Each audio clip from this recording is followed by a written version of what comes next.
Yafuatayo ni maelekezo ya Mheshimiwa Mufti Mkuu wa Zanzibar Sheikh Saleh Omar Kabi kuelekea uchaguzi mkuu. Ndugu waandishi, assalamu alaikum wa rahmatullahi wa barakatuh. Ndugu Waislamu na wananchi wote kwa ujumla, tunapenda kuwapelekea salamu za kheri na baraka kutoka kwa Mwenyezi Mungu mtukufu. Tunamuomba atutengenezee mambo yetu yote katika njia ya kheri, atupe umoja, amani, mapenzi baina yetu sote.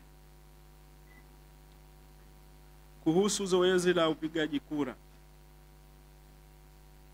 ndugu Waislamu na wananchi wote kwa ujumla, siku ya Jumatano ya tarehe 29 Oktoba, panapo majaliwa, tutatekeleza haki yetu ya kikatiba ya kupiga kura kwa ajili ya kuwachagua viongozi wetu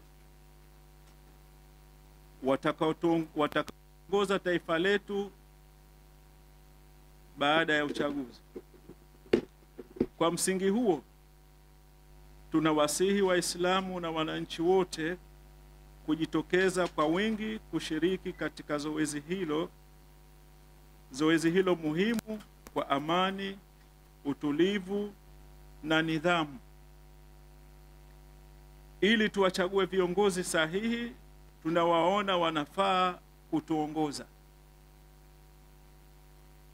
Tunawahimiza msipotoshwe na baadhi ya watu au baadhi ya viongozi wa dini.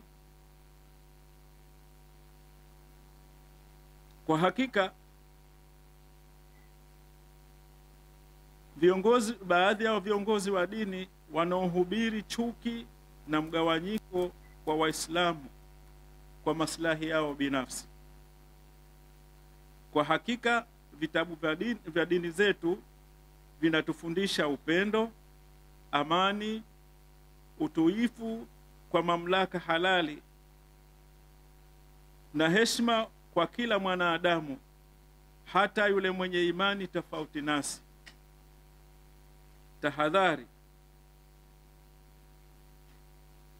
ni jambo la kusikitisha kuona baadhi ya viongozi wa dini wakikiuka mafundisho ya dini kwa kuhubiri maneno ya kuchochea hisia za kisiasa.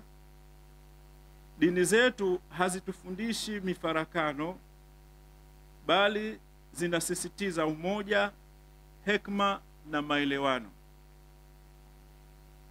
Tunawakumbusha kwamba kuna mambo mengi ambayo viongozi wetu wa kitaifa wanayoyashughulikia kwa niaba yetu ili kuhakikisha amani na usalama wa taifa. Hivyo basi, tusikimbilie kuhukumu au kudharau, bali tutumie akili, busara zetu katika kuchanganua taarifa tunazozisikia. Kumbukeni, maisha ya leo ni bora zaidi ukilinganisha na zama zilizopita.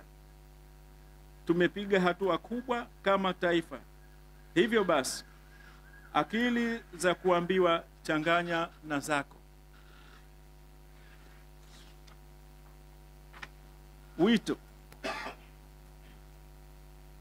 tunapokaribia uchaguzi huu, tunasisitiza mambo yafuatayo. La kwanza,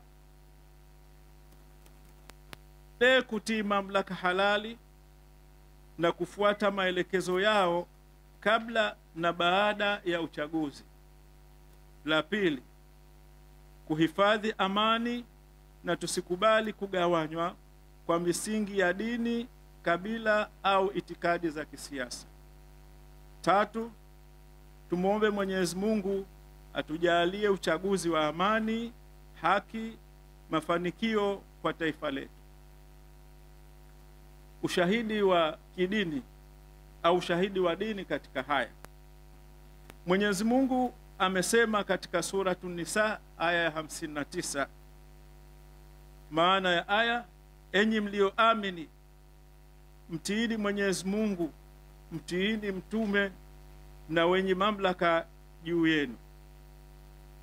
Na katika hadithi sahihi Mtume Muhammad sallallahu alaihi wasallam amesema, Muislamu anapasa kumsikia na kumtii kiongozi wake katika mambo anayoyapenda au anayoyachukia, ili mradi hakuamrishi maasi. Imepokelewa na Bukhari na Muslim. Amesema tena Mtume sallallahu alaihi wasallam, sikieni na tiini watawala wenu, hata kama atakuwa ni mtumwa wa Habashia ambaye kichwa chake ni kama zabibu. Imepokelewa na Bukhari. Kwa hivyo amri ya kuwatii viongozi katika mambo ya kheri ni jambo lililokubaliwa kwa ijmaa ya wanazuoni na ni sehemu ya akida ya sahihi ya Ahlusunna wal Jamaa. Hitimisho: tunaombea nyote kheri, amani, mafanikio katika uchaguzi huu na maisha yenu ya kila siku. Mwenyezi Mungu aibariki Zanzibar, aibariki Tanzania. Wabillahi tawfik. Wassalamu alaikum wa rahmatullahi wa barakatuh.